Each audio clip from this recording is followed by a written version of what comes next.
Not only in India, but Heifer International's promotion of regenerative agriculture also extends to Nepal, Bangladesh, and Cambodia, yielding equally significant results. In Nepal, the organization promotes sustainable livestock management through the cultivation of fodder crops. This initiative improves animal health and productivity while providing smallholder farmers with a reliable source of feed, reducing their need to purchase it. The extensive planting of fodder and forage on a total of 16,000 hectares across Nepal supports year-round stall feeding.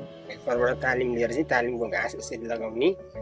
भन्ने कुराहरू र अनि घाँसको जातहरू जुन उहाँहरूले दिएको संस्थाले दिएको घाँसहरू चाहिँ हाम्रो यहाँको भन्दा त्यो घाँसहरू खुवाउँदाखेरि चाहिँ तपाईहरु त दानाहरू पनि हामीले धेरै कम खुवाउनु पर्यो जुन यहाँको चाहिँ तपाईको 16 17 अथवा 6 7 प्रोटिन हुन्छ भने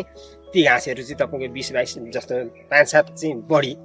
प्रोटिनहरू भएको घाँसहरू दिनुभएको छ अनि त्यो घाँसहरू अहिले भर्खर हामीले लगाएर सुरुवात गर्दै छौं र हाम्रो यहाँको घाँस भन्दा त्यो घाँसहरू धेरै राम्रो र पोषिलो